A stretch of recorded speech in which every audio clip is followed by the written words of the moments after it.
So some YouTube channel with a robot voice and PowerPoint transitions just dropped a video called 50 Insane Facts About the Nazis.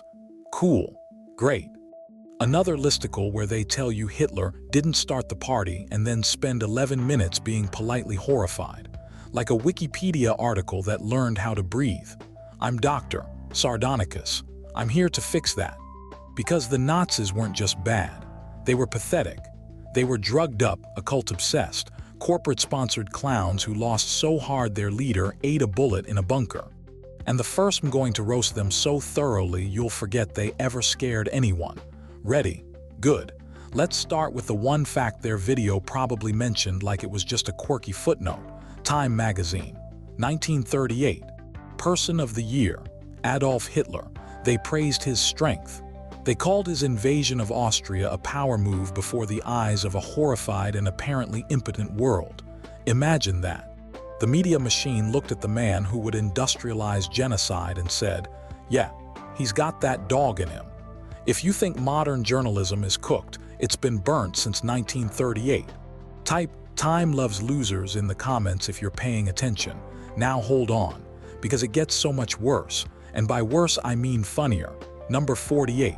The blow-up dolls. Hitler was terrified his soldiers would catch syphilis. So he commissioned Aryan sex dolls. Blonde hair, blue eyes. Designed by the same company that later made mannequins for Holocaust memorials, which talk about a career pivot that aged like milk. The soldiers refused them, not because it was weird, but because they were afraid the Allies would capture the dolls and use them as propaganda. They were more worried about getting clowned for inflatable girlfriends than they were about the war crimes they were committing. That's the Nazi brand, aesthetics over reality, looking cool while losing, which brings the United States to your closet and your fridge. Number 41. Fanta. The orange soda you're probably drinking right now, invented by the Nazis. Coca-Cola couldn't get syrup into Germany because of the trade embargo. So the Nazi head of Coca-Cola Deutschland said, screw it, we've got apple fiber and cheese whey. Let's make it orange. It became a point of national pride. Germans drank Fanta while the rest of the world fought them. Next time you crack one open, just remember, you're drinking wartime leftovers. Tastes like victory? No, tastes like desperation. Number 39. Hugo Boss. That suit you wore to your cousin's wedding. The one that screams executive success. The SS wore it first. Hugo Boss designed the uniforms, the black ones, the scary ones. He joined the party before they even took power. He used slave labor to sew them. He didn't even design the iconic black uniform. He just manufactured it. So he's not the creative genius you thought. He's just the guy who outsourced stitching to prisoners while dressing the bad guys. Mercedes, BMW, Volkswagen, all built by slave labor, all still here, all still taking your money. But sure, tell me again about how history is complicated. We're 4 minutes in. You're still here. Good, because we haven't even gotten to the meth. Number 31. The Nazis were meth heads. They invented a pill called D-Roman 9. Take it and you can march 55 miles without sleeping while carrying 60 pounds of gear. They called it a miracle product. Their official policy. Drugs are bad, moral indecency, weakness, but meth. Oh, meth was fine, meth was German, meth made you superhuman. They banned smoking. They were the first to link cigarettes to lung cancer, anti-smoking campaigns, healthy Aryan lungs, but meth. Pop that pill, soldier. The cognitive dissonance is so loud it's giving me a headache. Number 27. Heinrich Himmler, the head of the SS. The man who ran the concentration camps. He wanted polygamy. Why? Because so many German men were dying in the war. He needed to repopulate the conquered lands with pure German babies. So the plan was, kill everyone, then have the few guys left start a harem. He watched a family get executed by firing squad once. His reaction, not horror at the murder, horror that it might upset the soldiers who did the shooting. He was more worried about the shooter's feelings than the people being shot. That's not evil genius. That's emotional dead weight. And speaking of dead weight, number 38, the human skin lampshade.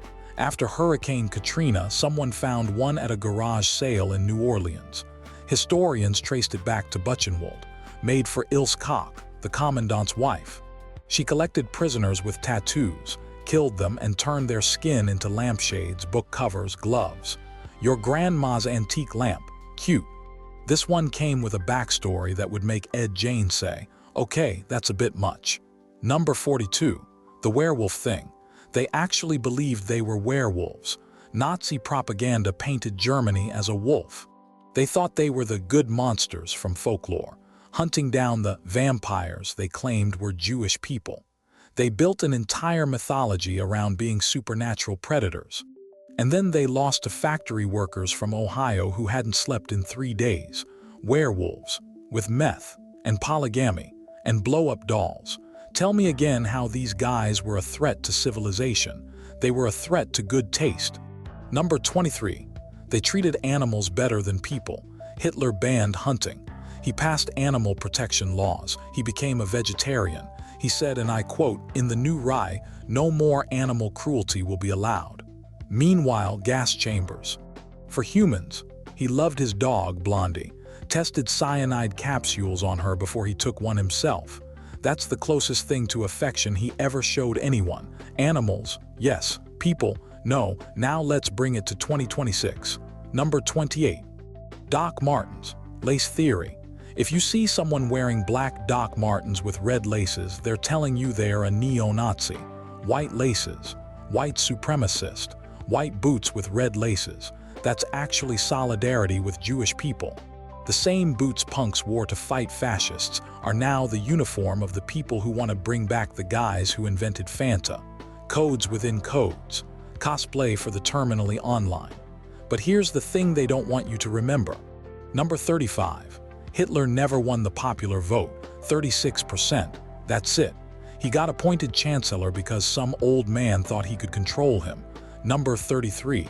They stole 200,000 Polish kids because they looked Aryan. Kidnapped them, Germanized them, most never saw their families again. Number 22. They tried to build a sun gun, a mirror in space to burn cities, also a sonic cannon. Also flying saucers, probably. They were failures. They were losers. They were a traveling circus of occult idiots who crashed the world because they were angry about a treaty. And the scariest part, not that they existed, it's that people still in 2026 are buying the boots, using the codes, pretending the Fanta thing was just business.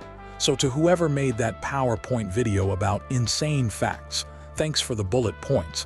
I'll handle the autopsy. I'm Dr. Sardonicus. If you're not easily offended, hit that like button.